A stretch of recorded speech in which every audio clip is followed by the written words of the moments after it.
Hello, everyone. I'm super nervous, I have to say this before I start. It's lovely to see you all around here. My name is Kader Bagli. I am a lead compositor / lead visual effects artist based in Germany. And today, thank you. Today, I am thrilled to talk to you about a creative topic where creativity, technology, and imagination collide. And today, this is the world of visual effects. Going to this one, yeah. The world of visual effects, or what we also say shortly, VFX. Imagine being able to create entire universes, breathtaking landscapes, or fantastical creatures. That's the magic of VFX, or what I say, the craft of crafting imaginary worlds. Imagine, your favorite movie or TV show. What made them unforgettable? I would say chances are high VFX played a big role in it, transporting you to those unforgettable worlds. But it's also not just a thing that, brings you to worlds. It's about revolutionizing the entertainment industry to bring filmmakers and unlock them about their craziest ideas and dreams. And I'm saying craziest dreams because this is a playground for imagination. And VFX plays a role in it to bring the impossible to make it possible. What does it mean when we take a step back and appreciate the immense artistry that goes into the world of visual effects? It's about, pushing. Let's say I want to bring it up a bit different than that. People always say we're pushing some random buttons. I can say no. Maybe we push some buttons, but it's not like the make the supervisor happy button slowly. I wish there was something like that. It's a huge amount of work that goes into it. It's about combining artistic sensibilities and technical prowess. It's like a dance between the digital brushstrokes and the intricate algorithms that plays together to have a seamless blend with every single frame to give you the impression of that is all real. What I want to show is it's not just about, giving the option that we are all based on a physical world. We can unlock creativity a lot by it. You want to extend your landscape, go for it.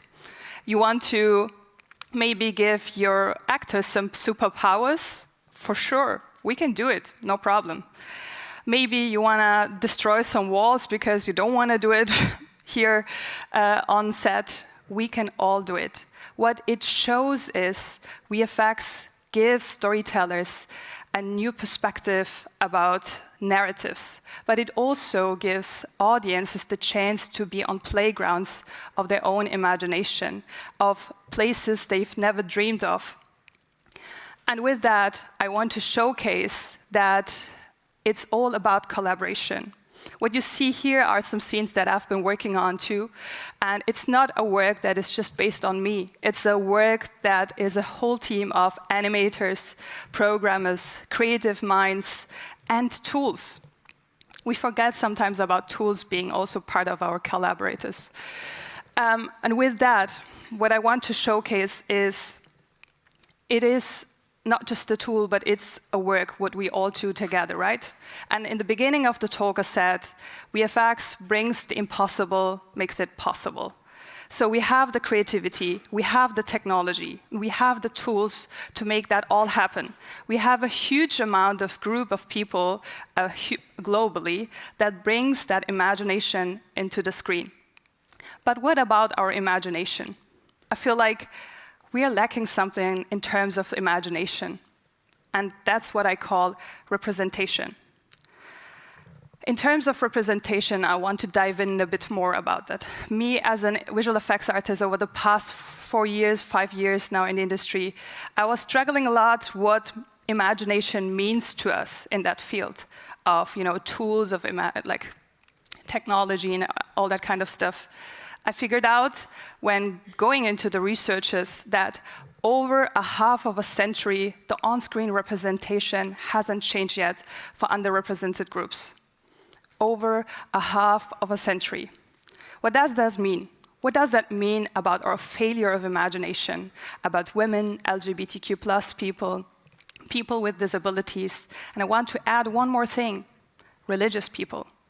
I feel like we never talk about religious diversity in conferences, but we are part of this world too. We are really good in marginalizing group, but not normalizing it.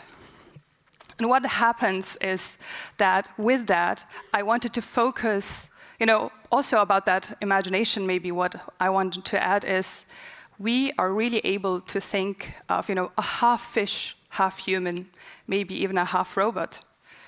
But what does it mean that we cannot think of underrepresented groups in that kind of spots?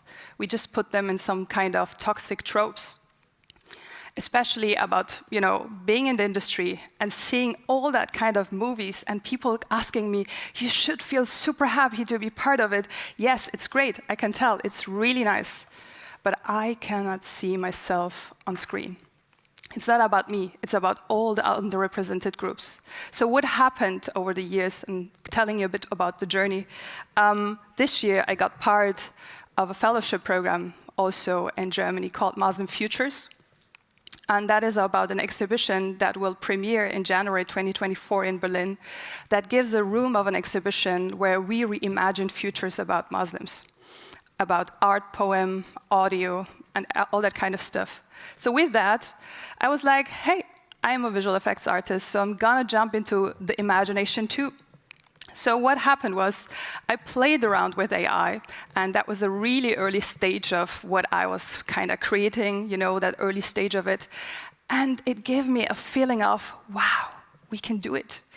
I mean, we have the tools, we have the artists to bring that on screen, but what really matters to me is why can we not think of those kind of things?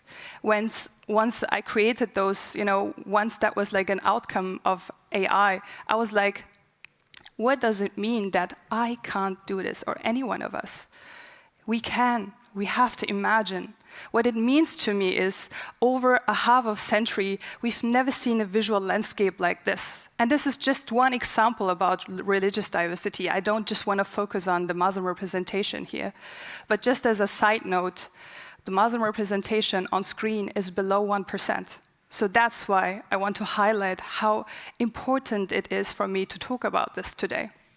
As an artist, as someone that cares about inclusion for everyone. And with creating those kind of images, I just, wanted to play around. What if people dance? What if we want to showcase it more minimalistically? What if we just want to showcase mosques in a different way, abstract? It doesn't have to be real, but we can also go into, animation styles. But with that, I was like, as an artist, I want to break it up a bit more. What if we can give depth into it? What if we can play around with what we want to see, basically, visually? And I was projecting techniques with VFX workflows, but also, fun fact, this is a really early stage of what I was testing out. The fun fact is now AI tools can also interpolate it and give more depth into it. So I was like, it's actually great that they can do it too, while I was testing it out. Because it helps me to focus on processes on the creative side, to bring in cultural patterns, to bring in influences that I want to see in future too. What about a poster? What about the poster style, but having more depth in it? What if we can imagine it in a more abstract way, giving light strokes and, abstracting it a bit more, being more futuristic. What we always think is we have to showcase it in a real matter.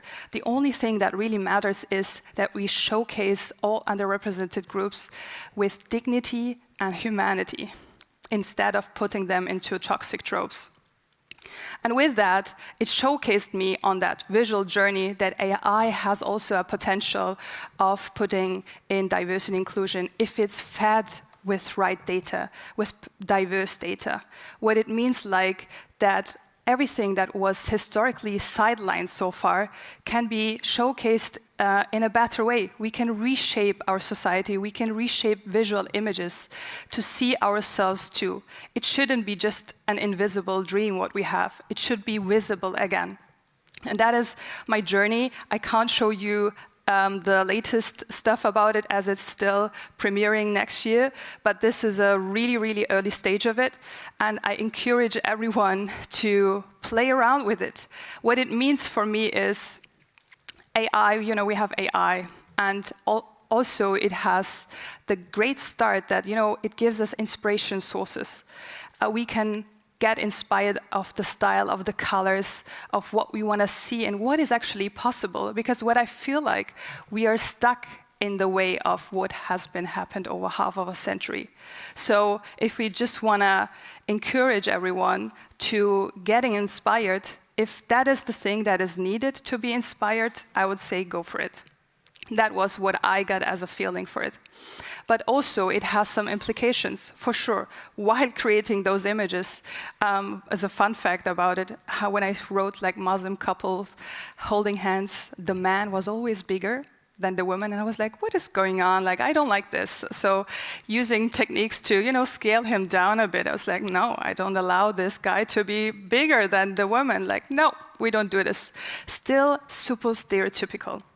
And that's why it has challenges and ethical considerations in terms of many, many things that I want to highlight, but where in this conference it got highlighted a lot already, so I'm not gonna deep dive into it, about copyright, about transparency, who owns the rights. We are using that kind of technique, but what I want to say with that is to be inspired in order to create inclusive futures. And when we think about imaginary worlds, if that is what we're lacking about imagination, this should be a starting point. Like, we should see AI as a collaborator or as an assistant to give a push a bit about our imagination and inspiration points. But it's also about transparency. I feel like we're writing in something, and I don't even know what will come out. It's just random, so I take what I get, kinda. So we have to make sure what is in there and what is coming out, but also about bias, fairness, and most importantly, cultural sensitivity. What I feel like when we think about futurism, we just want to abstract everything more and more. But what we really forget is to keep the origin of traditions, of cultures. For example, for patterns, we don't keep the origin of patterns. So once we put this into AI and VFX, abstracting it more, what does that mean to us? While a pattern of a culture has meaning and depth, we're just losing it with more abstracting it more. So for me, having futures or reimagining futures means to keep the tradition and the culture, but abstracting it with the visual style of it. Why can we not combine both of it? We have the potential. So with that being said, we can, you're gonna think maybe, what is going on? She's talking about VFX first, we were in Black Panther, and now we are kind of sort of Muslim Futures project. Yes, what I want to showcase is we have VFX world, we have the imagination. We put a lot of techniques and tools into it. We always talk about the technical tools of it. But I feel like, especially in terms of inclusive representation in future, we can do better. And we still have a long way to go. Because, as a fun fact, this whole room, including me, has never experienced a fully represented visual landscape in terms of women, LGBTQ+, people with disabilities, religious people, and many, many more underrepresented groups. We haven't experienced it yet because the numbers haven't changed yet. If we want to shape something, we need to use VFX as sort of, the ones that make the impossible possible, let's say, that makes everything into reality and build as a collaborator team, but also making sure we are representing everyone with all humanity. And what does that mean? With Fusion, I don't want to know, like, I don't want to say we are just merging some techniques of it. What I want to say is there is a bridge for both of them. So for me, especially from private projects or just future projects, reimagining it, it means to me to be able to see it as a mosaic of a pattern of, cultural influences, but also of tools using it between, the traditional and the modern, maybe like the internal and the external, the human and the robot or AI, let's say. We can use both of them. And what it also means, it helps, basically AI helps also in VFX workflows. So what we also do is it can interpolate us how light interacts with an object. So we as an artist can focus on refining it. So it helps us to be more efficient. It also goes through concepts of, having greater sort of view and perspective about what we want to imagine. So we focus on being more efficient in it, as in VFX departments, everything is about time. And with that, you might ask me now, doesn't this take away from the human touch when we just accept AI in the VFX workflows? I would say no, because the human itself guides the process. It has the control over it. But it also makes creative decisions and gives them the tool, most importantly, to ensure that the emotional part of a scene is captured. So AI is a collaborator for me, as all my teammates and all the artists, programmers that we are working together. What does that also mean is I want to focus on this last quote of Gabriel Campisi. Today, with computer-generated visual effects, everything is possible. So we've seen everything. If it can be imagined, it can be put on screen. What I want to say today is we have creativity. We have creative minds in here, every one of you. We have the technology. Nobody should tell me that we don't have it. We are all talking about the creative side and the technology that we have nowadays. But what we don't talk about is our imagination. The imagination about having more inclusive futures. The imagination of what has been missing over a half of a century. So I hope and wish that we create a world with VFX and AI in order to showcase a fully represented visual and creative landscape for all humanity. But I also hope that with imagination, we can unlock it and reflect our dreams that has been staying inside of us for so long, because we all deserve it to be seen and in the visual landscapes. So it's all about taking action on it and making sure that we have the tools and we have to make a step further with it. Thank you.